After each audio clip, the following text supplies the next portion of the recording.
রমজান মাস যখন আসবে তখন চেটি ওষুধ নিয়ে নিবে আর লিয়ার খেরা তখন বাহানা করে কইবে পারি না যে মৌলভী সাহেব গ্যাস্ট্রিকের পেশেন্ট এত বেমারি হয়েছে রোজা করতে কিন্তু পারি না। মেলায় ভাই কি করবে, রোজা যখন আসবে তখন দিল্লি পাটনা পালাইবে। এই বাড়িতে থাকতে গেলেই তো শালা রোজা করতে হবে, এত বড় দিনে ঝামেলা সইতে পারবো না, ও বাড়ি থেকে পালাইবে। কত ভাই তো কইবে এত বড় লম্বা দিনে কি না খেয়ে থাকতে পারা যায়, বাড়িতে কি দানা পানি নাই যে এত বড় লম্বা দিনে না খেয়ে থাকবো। কত ভাই তো কথা বলবে আল্লাহকে দেখে ডরাই না তো মানুষকে দেখে ডরিয়ে কি করবো বে, কেন রোজা করবো, এই কথা বলে। দোয়া বাদ দোয়া কার পাবে? আজ মন মোর চঞ্চল রে ভাই, ঝরে দুটি আখি, বুঝাইলে বোঝস না তুই কোন জঙ্গলের পাখি রে। আজ মন মোর চঞ্চল রে, আজ মন মোর চঞ্চল রে ভাই, ঝরে দুটি আখি, বুঝাইলে বোঝস না তুই কোন জঙ্গলের পাখি রে। আজ মন মোর চঞ্চল রে, কাঁচা বাঁশের খাট বাঁধিবে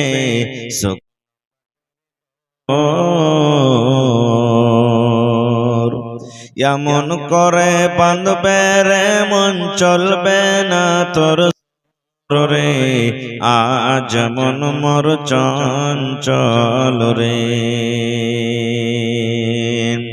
বৈরের পাতায় গরম পানিতে মন তোকে গোসল করাবে,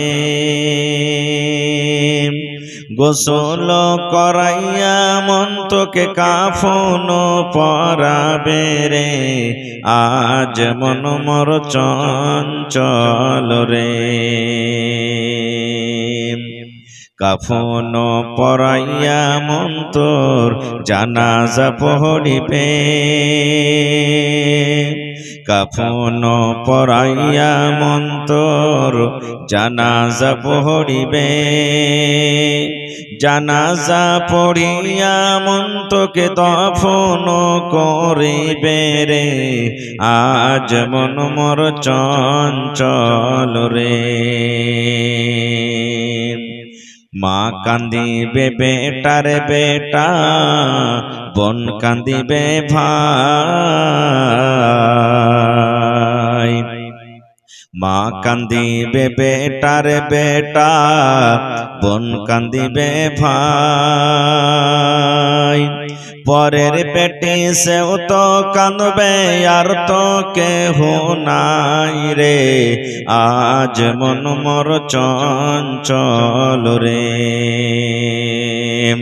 আজ মন মোর চঞ্চল রে ভাই, ঝরে দুটি আখি, বুঝাইলে বোঝস না তুই কোন জঙ্গলের পাখি রে। আজ মন মোর চঞ্চল রে, নারে তাকবীর। আজকে জলসার যোগ্যতম শ্রদ্ধেয় সভাপতি সাহেব, জ্ঞান পিপাসু ছাত্রবিন্দু, সামনে বসে থাকা ইসলাম দরদি দিন দরদি ভাই ও বাবাজিরা, পর্দানাসীন মায়েরা এবং খালারা, সমস্ত তারিফ ও গুণগান সেই মহান আল্লাহ তাবারাক ওয়া তাআলার জন্য, যে মহান আল্লাহ তাবারাক ওয়া তাআলা আজকে আমাদেরকে এই মসজিদের জলসার পিন্ডারের তলাতে একত্রিত হয়ে বসে কিছু বলার ও শোনার তৌফিক দিয়েছেন। তাই আমরা সেই আল্লাহর প্রশংসা করি। সকলে অন্তর থেকে মুহাব্বতের সাথে পড়েন আলহামদুলিল্লাহ। একটু জোর করে পড়েন ভাই আলহামদুলিল্লাহ। তারপর আমাদের শেষ নবী হযরত মুহাম্মদুর রাসূলুল্লাহ পড়েন সাল্লাল্লাহু আলাইহি সাল্লামের পর অগণন দারুদ শরীফ শান্তির ধারা বর্ষিত হোক, আমিন। আল্লাহুম্মা সাল্লি আলাইহি আল্লাহুম্মা বারিক আলাইহি। ভাই মুসলমান, আজকে আমি আপনাদের সামনে কোরআন মাজিদ থেকে একখানা আয়াত তেলাওয়াত করেছি। সেই আয়াতটিকে সামনে রেখে মাতা পিতা সম্পর্কে কিছু কথা আপনাদের সম্পর্কে রাখবো। যে একটা সন্তানের উপরে মা বাবার কি হক, দুই পয়েন্টে কথা আছে। একটা সন্তানের নিজের ছেলে মেয়ের মা বাবার উপরে কি হক, আর একটা আছে মা বাবার নিজের সন্তানের উপরে কি হক। তা আজকে আপনাদের সামনে একটাই পয়েন্টে কথা রাখবো যে মা বাবার নিজের সন্তানের উপরে কি হক আছে, এ সম্পর্কে কিছু কথা রাখবো। আল্লাহর কাছে দোয়া করি রব্বুল আলামিন আমি যেন সেই হাদিস এবং কোরআন থেকে বলতে পারি এবং সাথে সাথে সকলে যেন আমল করতে পারি, তার জন্য আল্লাহ আমাদেরকে তৌফিক দেন। পড়ুন আল্লাহুম্মা আমিন। ভাই মুসলমান, হক হলো দুই প্রকারের। একটা হলো মানুষ মানুষের উপরে হক, বান্দা বান্দার উপরে হক, আর একটা হক হলো কি আল্লাহ তাবারাক ওয়া তাআলার বান্দার উপরে হক। আল্লাহ তাবারাক ওয়া তাআলার বান্দার উপরে হক হলো যে মানুষ যেন একমাত্র আল্লাহ তাবারাক ওয়া তাআলার ইবাদত বান্দেগি করেন, আল্লাহ তাবারাক ওয়া তাআলার জিকির আজকার করেন। আর আল্লাহ তাবারাক ওয়া তাআলার প্রতি বান্দার হক হলো এই যে যেই লোকেরা, যে মানুষের আল্লাহ তাবারাক ওয়া তাআলার ইবাদত করবেন, আল্লাহকে রাজি করবেন, আল্লাহকে খুশি করবেন, আল্লাহ তাবারাক ওয়া তাআলা ওই লোকটাকে জাহান্নামের আগুনে দিবেন না। আর একটা হলো মানুষের উপরে হক, এক মানুষ অন্য মানুষের উপরে হক, যেমন স্বামী স্ত্রীর হক, মা বেটার হক, বাপ বেটার হক, প্রতিবেশীর হক, গ্রাম গ্রামের হক, মুসলমান মুসলমানের হক। এই যে একটা মুসলমান অন্য মুসলমানের হক, তো ভাই যদি আল্লাহ তাবারাক ওয়া তাআলার ইবাদত বান্দেগিতে যদি কম হয়ে যায়, আল্লাহ তাবারাক ওয়া তাআলা কিয়ামতের দিন হয়তো তাকে maaf করে দিবেন, আল্লাহ তাবারাক ওয়া তাআলা তাকে maaf করে দিবেন। আর আল্লাহ যদি ইচ্ছা করেন তাকে শাস্তি দিবেন। এখন ধরেন কোন একটা লোক মদ পান করেছে, কোন লোক জিনা ব্যভিচার করেছে, কোন লোক চুরি করে, কোন লোক ডাকাতি করে, এই বিভিন্ন রকমের যদি পাপ করে, গুনাহ করে, সেটা আল্লাহর ব্যাপার। আল্লাহ যদি চাহে তো কিয়ামতের দিন maaf করবেন, আল্লাহ যদি চাহেন তো তাকে শাস্তি দিবেন। কিন্তু যেটা বান্দার উপরে হক, যদি ওই বান্দা যদি maaf না করে, আল্লাহ তাবারাক ওয়া তাআলা কিয়ামতের দিন এটাকে maaf করবেন না। যেমন আপনাকে আমি কষ্ট দিয়েছি, আপনাকে আমি গাইল দিয়েছি, এমন কষ্ট দিয়েছি, এমন গাইল দিয়েছি, আমার আপনার পাঞ্জরে বাড়ি আছে, মুরগি জবাই করে খেয়েছি, আমার আপনার বাড়ির পাঞ্জরে জমিন আছে, আপনার আইলকে ছোপে ছোপে ছোপে ছোপে ছোপে ছোপে আমি এরকম ভাবে সারা জীবন আপনার সাথে ঝগড়া করছি। তো আল্লাহর নবী বলেছেন যদি ওই মানুষটা যাকে কষ্ট দেওয়া হয়েছে যদি maaf না করে, আল্লাহ তাবারাক ওয়া তাআলা এই পাপটা কিয়ামতের দিন কিন্তু maaf করবেন না, ক্ষমা করবেন না। এই জন্য দুনিয়াতে বেঁচে থাকা কালে হাত ধরে পা ধরে টাকা দিয়ে যে কোনো হিসাবে যার সাথে ঝগড়া হয়েছে, ফাসাদ হয়েছে, চাহে মা হোক, বাপ হোক, পড়োশি হোক, কোন মুসলমান হোক, হাত ধরে পা ধরে দুনিয়াতে মাপ নিতে হবে। আর যদি মাপ না করে ভাই কিয়ামতের দিন ওর আঞ্জাম কিন্তু বুরা হয়ে যাবে, খুবই বুরা হবে।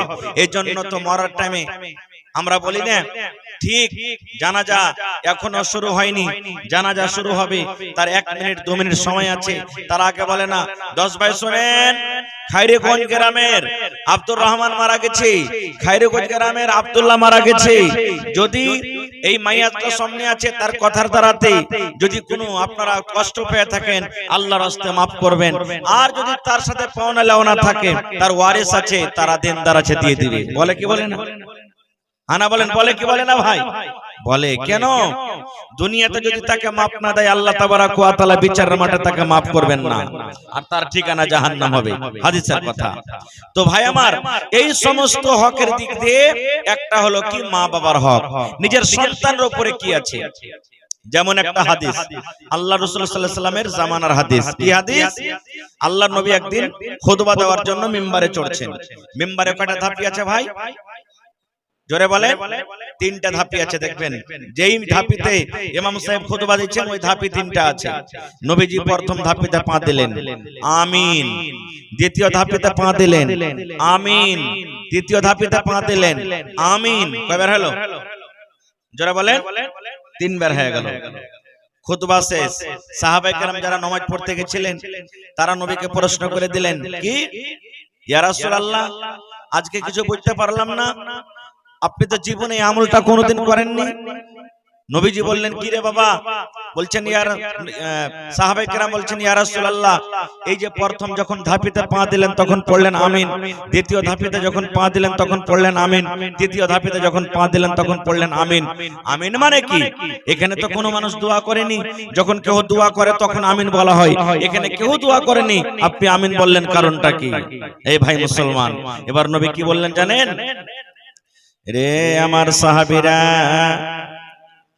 আমি কেন আমিন পড়লাম রে বাবা? আমি এজন্য আমিন পড়লাম, আমি খুতবা দেওয়ার জন্য যখন প্রথম সিঁড়িতে প্রথম ধাপিতে যখন আমি পা দিলাম, আল্লাহ রাব্বুল আলামিনের ফেরেশতা হযরত জিবরিল আমিন আমার কাছে এলেন, আসার পর আমাকে আস্তে আস্তে করে বললেন, ইয়া রাসূলুল্লাহ, আপনি আপনার উম্মতকে জানিয়ে দেন, আপনি আপনার উম্মতকে মেসেজ দিয়ে দেন, আপনি আপনার উম্মতকে বলে দেন। কি বলে দেন? যখন আপনার নাম আসবে, আপনি হলেন নবী, কোন মজলিসে যখন আপনার নাম আসবে, যখন কোন মজলিসে আপনার নাম নেওয়া হবে, মুহাম্মদ যখন নেওয়া হবে, নাম শোনার সাথে সাথে যদি আপনার উম্মতরা আপনার উপরে দরুদ না পড়ে, মানে সাল্লাল্লাহু আলাইহি ওয়াসাল্লাম না পড়ে, তাহলে ওই লোকটা যেন হালাক হয়ে যায়, বরবাদ হয়ে যায়, ওই লোকটা যেন ধ্বংস হয়ে যায়, ওই লোকটা যেন হালাক হয়ে যায়, বরবাদ হয়ে যায়। তখন নবী বললেন, আমি পড়লাম আমিন। আমিন মানে আল্লাহ তুমি কবুল করে না। তাহলে যখন কোন মজলিসে, কোন মাওলানা, কোন জালসাতে, কোন মজলিসে, কোন খুতবাতে যখন মুহাম্মদ যখন বলবেন, নবীর নাম নেবেন, তখন কি পড়তে হবে? সাল্লাল্লাহু আলাইহি ওয়াসাল্লাম। ওয়াজ শুনছেন, নবীর নাম এসেছে, মুহাম্মদ, আপনাকে পড়তে হবে সাল্লাল্লাহু আলাইহি ওয়াসাল্লাম। যদি না পড়েন তাহলে দোয়া কে করেছেন? জিবরিল ফেরেশতা, হালাক বরবাদ হয়ে যাবেন। টাকা লাগবে না নবীর পরে দুরূদ পড়তে, সাল্লাল্লাহু আলাইহি সাল্লাম মুখ খুলে পড়বেন। এক নম্বর হয়ে গেল। এবার নবীজি বললেন, ও আমার সাহাবীরা শুনে নাও, দুই নম্বর ধাপেতে যখন আমি পা দিলাম তখন আমিন পড়লাম। কেন আমি আমিন পড়লাম? এই জন্য আমিন পড়লাম, আল্লাহর জিবরিল ফেরেশতা আমাকে আরো আস্তে আস্তে করে বললেন, ইয়া রাসূলুল্লাহ, আপনার উম্মতকে আপনি জানিয়ে দেন, আপনার উম্মতকে আপনি মেসেজ দিয়ে দেন যে আপনার উম্মতেরা শরীর স্বাস্থ্য ভালো, দেখতে হাট্টা ঘাট্টা, কোনো জ্বর নাই, কোনো বেমারি নাই, কোনো অসুখ নাই, ভালোবাসো।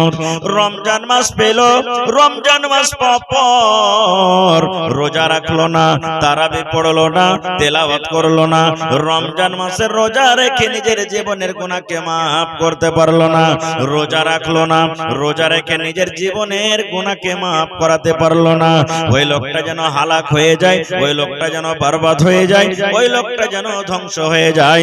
নবী বললেন, তখন আমি পড়লাম আমিন। আমিন মানে আল্লাহ এটাও দোয়া তুমি কবুল করে না। তাহলে 12 মাসে কয়বার রোজা আছে ভাই? কয়বার রোজা আছে? একবার রোজা আছে। রমজান মাসে রোজা রাখতে গেলে কার দোয়া পাবেন? হযরত জিবরিল ফেরেশতার। আল্লাহ রাসূল আমিন পড়েছেন। আমি আপনি দোয়া করব, দোয়া কবুল হইতে পারে না পারে, কিন্তু ভাই মুসলমান, আল্লাহ রাসূল দোয়া করেছেন, জিবরিল আমিন দোয়া করেছেন, তাদের দোয়া কিন্তু জীবনে কোনোদিন রদ হবে না। মেলায় ভাইয়েরা, রমজান মাস যখন আসবে তখন চেটি ওষুধ নিয়ে নিবে, আর লিয়ার কেরাতন বাহানা করে কইবে, পারি না যে মৌলভী সাহেব, গ্যাস্ট্রিকের পেশেন্ট, এত বেমারি হয়েছে, রোজা করতে কিন্তু পারি না। মেলায় ভাই কি করবে? রোজা যখন আসবে তখন দিল্লি পাটনা পালাইবে। বাড়িতে থাকতে গেলেই তো শালা রোজা করতে হবে, এত বড় দিনে ঝামেলা সইতে পারবো না, ও বাড়ি থেকে পালাইবে। কত ভাই তো কইবে, এত বড় লম্বা দিনে কি না খেয়ে থাকতে পারা যায়? বাড়িতে কি দানা পানি নাই যে এত বড় লম্বা দিনে না খেয়ে থাকবো? কত ভাই তো কথা বলবে। আল্লাহকে দেখে ডরাই না তো মানুষকে দেখে ডরিয়ে কি করবো? কেন রোজা করবো? এই কথা বলে। দোয়া বাদ দোয়া কার পাবেন? জিবরিল ফেরেশতা। এবার নবীজি বললেন, সাহাবীরি, 3 নম্বর ধাপেতে যখন পা দিলাম তখন পড়লাম আমিন। কেন আমিন পড়লাম? জিবরিল ফেরেশতা আবার আমার কানে কানে বললেন, ইয়া রাসূলুল্লাহ, আল্লাহর নবী গো, আপনি আপনার উম্মতরাকে মেসেজ দিয়ে দেন, আপনি আপনার উম্মতরাকে বলে দেন, যার বুড়া মা বাপ বাড়িতে আছে, মা বুড়িয়ে গেছে, বাপ বুড়িয়ে গেছে, মা বাপ বাড়িতে আছে, মা বাবার খেদমত করলো না, মা বাপকে খেতে দিল না, মা বাপকে কাপড় দিল না, মা বাপকে নারাজ করে রাখলো, মা বাবার দেখাশোনা করলো না, ওই লোকটা যেন হালাক হয়ে যায়, ওই লোকটা যেন বরবাদ হয়ে যায়। চাহে একটা মৌলানা হোক কেন, একটা হাজি হোক কেন, একটা নমাজি হোক কেন, একটা মুরুখ হোক কেন, দুনিয়ার কোন মানুষ হোক না কেন, মা বাবার সাথে কথাবার্তা বলে না, মা বাবাকে কাপড় দেয় না, মা বাবাকে ভাত দেয় না, মা বাবার এলাচ পানির দরকার হলে তা করবে না, মা বাবাকে নারাজ করে রাখে, আল্লাহ রাসূল বলেছেন ওই লোকটা যেন হালাক হয়ে যায়, ওই লোকটা যেন বরবাদ হয়ে যায়, ওই লোকটা যেন ধ্বংস হয়ে যায়। তখন নবী পড়লেন, আমি পড়লাম আমিন। আমিন মানে আল্লাহ এটাও তুমি দোয়া কবুল করে নাও। নারে তাকবীর। তাহলে বোঝা গেল মা বাবার কতটুক সন্তানের পরে হক, যদি মা বাপ যদি সন্তানের পরে আওলাদের পরে যদি নারাজ থাকে, আর আল্লাহ তাবারক ওয়া তাআলার ফেরেশতারা বদদুয়া করেছেন, আল্লাহ রাসূল আমিন পড়েছেন, দুনিয়া আখিরাতে ধ্বংস হয়ে যাবে, বরবাদ হয়ে যাবে। কিন্তু ভাই এইজন্য হাদিস থেকে বুঝলাম কি যে সন্তানের পরে মা বাবার কতখানি হক। আরেকটু আগে চলেন, আল্লাহ রাব্বুল আলামিন কোরআনে বলেন, দেখবেন বনি ইসরাইল সূরা খুলে রে মুসলমান, আল্লাহ রাব্বুল আলামিন কোরআনে বলেন, ওয়া কাযা রাব্বুকা আল্লা তা'বুদু ইল্লা ইয়াহু ওয়া বিল ওয়ালিদাইনি ইহসানা। ওরে সুবহানাল্লাহ, কোরআন খুলে দেখেন মুসলমান, এই মাদ্রাসার ভিতরে কোরআন পড়া হয়, কত বাচ্চারা পড়ে, কত আমার মায়েরা পড়েন, কত দিদিরা পড়েন, বোনেরা পড়েন। আল্লাহ বলেন ওয়া কাযা রাব্বুকা, আল্লাহ বলেন তোমার রব ফয়সালা করে দিয়েছেন, তোমার রব রেজাল্ট দিয়ে দিয়েছেন, তোমার রব আগে মেসেজ করে দিয়েছেন। কি মেসেজ করেছেন? আল্লাহ রাব্বুল আলামিন বলেন তোমরা একমাত্র আল্লাহর ইবাদত করো, একমাত্র আল্লাহর পূজা করো, একমাত্র আল্লাহর দাস্তা গোলামি করো। আল্লাহ রাব্বুল আলামিন বলেন আল্লাহর সাথে অন্য কাউকে শরীক করিও না। এবার আল্লাহ তাবারক ওয়া তাআলা বলেন দুনিয়ার মানুষ রে, আল্লাহর ইবাদত করার পর ওয়া বিল ওয়ালিদাইনি ইহসানা, তোমরা নিজের মা বাবার সাথে ভালো ব্যবহার করো। আল্লাহর ইবাদতের পর কার হক? মা বাবার হক। প্রথমে আল্লাহর হক, আল্লাহর ইবাদত করলেন, আল্লাহর ইবাদত করার পর দ্বিতীয় নম্বরে কার খেদমত করতে হবে? মা বাবার খেদমত করতে হবে। এবার যদি বলেন মাওলানা মা বাবার যদি আমি খেদমত না করি, মা বাবাকে যদি নারাজ করে রাখি, আঞ্জাম কি হবে? আল্লাহ রাসূল বলেছেন তিন প্রকারের দোয়া আল্লাহ রাব্বুল আলামিনের দরবারে কবুল হয়ে যায়। বিজলির কারেন্ট যেমন চলে যায় তারে তারে, বিজলির কারেন্ট যেমন তারে তারে যায়। ওরে সুবহানাল্লাহ, নবী বলেছেন তিন প্রকারের দোয়া বিজলির কারেন্ট থেকেও আল্লাহর দরবারে বেশি তাড়াতাড়ি কবুল হয়ে যায়। তার মধ্যে একজন হলো মা বাপ। মা বাপ যদি বাচ্চার জন্য দোয়া করে দেয়, এ আল্লাহ আমার ছেলেটাও ধ্বংস হয়ে যায়, আল্লাহ আমার ছেলেটা বরবাদ হয়ে যায়, আমার ছেলেটা এরকম হয়ে যায়, আল্লাহ আমার ছেলেটা ওরকম হয়ে যায়, বদদুয়া যদি করে আল্লাহর দরবারে তাড়াতাড়ি দোয়া কবুল হয়ে যাবে। আর মা বাপ যদি ছেলের জন্য ভালো দোয়া করে, আল্লাহ আমার ছেলেটাকে দুধে ভাতে খাওয়াইও, আল্লাহ আমার ছেলেটাকে তুমি ভালো করে রাখিও, আল্লাহ আমার ছেলেটাকে সুখের জীবন দাও, আল্লাহ আমার ছেলেটাকে মুসিবত থেকে বাঁচিয়ে লিও, এরকম যদি ভালো দোয়া করে এই দোয়াটাও আল্লাহ রাব্বুল আলামিন কিন্তু কবুল করবে। কিন্তু মা বাবারও কিছু ভুল আছে। কত মা বাপ এমন আছে একটি কিছু হাকিনি মুতনি পাদনি কথা হবে না হবে আঁচল পেতে পেতে দোয়া করতে শুরু করে দিবে, আঁচল পেতে পেতে দোয়া শুরু করে দিবে। জি না, আল্লাহ রাসূল সাল্লাল্লাহু আলাইহি ওয়াসাল্লাম বলেছেন মা, এ আমার মায়েরা খালারা আপনারা কে বলে, আল্লাহ রাসূল বলেছেন তোমার আওলাদকে তোমার বাচ্চাকে খবরদার তুমি বদদুয়া দিও না, বদদুয়া দিও না। কেন বদদুয়া দিও না? যখন আপনি বাচ্চাকে বদদুয়া দিবেন আল্লাহ যেন তোকে ল্যাংড়া করে দেয়, আল্লাহ যেন তোকে কানা করে দেয়, আল্লাহ যেন তোকে এরকম করে দেয় যেন তোর মুখ না দেখতে হয়। এই দোয়া যখন করলেন গে মা, হইতে পারে যদি ওই দোয়ার টাইমটা ওই সময়টা যখন আপনি দোয়া করলেন, যদি দোয়ার টাইম দোয়াটা কবুল হওয়ার যদি ওইটা সময় হয়ে যায়, ওই টাইমটা যদি দোয়া কবুল হওয়ার টাইম হয়, তাহলে আপনার দোয়া আল্লাহর দরবারে কবুল হইতে গেলে আপনার ছেলেটা ধ্বংস হয়ে যাবে, আপনার ছেলেটা বরবাদ হয়ে যাবে, আপনার ছেলেটা কিন্তু দুনিয়া আখিরাতে বরবাদ হয়ে যাবে। এইজন্য নবী বলেছেন যে কথাতে কথাতে বদদুয়া দিতে হবে না। আর একটা বলি, মা বাপ কত দুনিয়াতে আছে, ছেলে পেয়ারকে সাথে ইনসাফ করবে না ভালো। কেমন ইনসাফ? ধরেন কোন 5টা বেটা আছে, ঘরে 4টে বেটা আছে, 7টা বেটা আছে, 2টা বেটা আছে। বড় বেটা সারা জীবন মা বাপকে খেটে খাওয়াইলে, এবার 1টা 2টা 3টা 4টা করতে করতে যখন ঠিক ছোট বেটাটার বাড়ি আসবে, বেশিরভাগ মা বাপ কি করবে, ওরা তখন সব পর হয়ে যাবে। ভাই কি হয় না ভাই? সব পড়ে গেল পর, সারা জীবন কুরবানি করলে বাড়িতে, এখন আর ও খাটতে পারে না, মানে ওর ছেলে পিলা বেশি হয়ে গেল, এখন বেশি খাইছে, ও পর, ওকে বাদ দিয়ে দিবে, আর সমস্ত সারা জীবন ওই ছোট ছেলেটার সাথে তখন কাটাইবে। এরকমও করতে হবে না। আর লক্ষ কত মা বাপ দেখবেন ছেলে পিলাকে দানি কানিও করে। দানি কানি কি? বেটিরাকে জমিন দিবে না, বেটিকে ভালোবাসে তো বেটিরাকে জমিন দিবে না, বেটারাকে লিখে দিবে, এই বেটার কাছে কোনো টেনশন হয়ে যেত, লক্ষ করে বেটিরাকে লিখে দিবে, এরকম করবে। আল্লাহর নবীর জামানাতে একজন সাহাবী নিজের বেটাকে কোলে করে নবীর দরবারে চলে গেছেন। আজকে যেমন রেজিস্ট্রি হয় জমিন, ওই জামানাতে কোন একটা ভালো ইমানদার লোকের সাথে বলে দিলেন যে আমি এই জমিনটা দিলাম, ওইটা ধরেন রেজিস্ট্রি হয়ে গেল ওই জামানাতে। আল্লাহ রাসূলের কাছে একটা সাহাবী একটা বেটা নিয়ে চলে গেছেন। যাওয়ার পর বলছেন, ইয়া রাসূলুল্লাহ, আপনাকে সাক্ষ্য করতে এসেছি, গাওয়া বানাতে এসেছি। রাসূল বলেন, কেমন গাওয়া? তো বললেন যে আমার এই বেটাটাকে আমি কিছু জমিন দিব, আপনি গাওয়া থাকেন, এটা আমি যদি কোনোদিন মইরাও যাই যাতে ইনকার না হয়, আপনি গাওয়া থাকেন, আমি এই ছেলেটাকে জমিন দিয়ে দিলাম কিছু।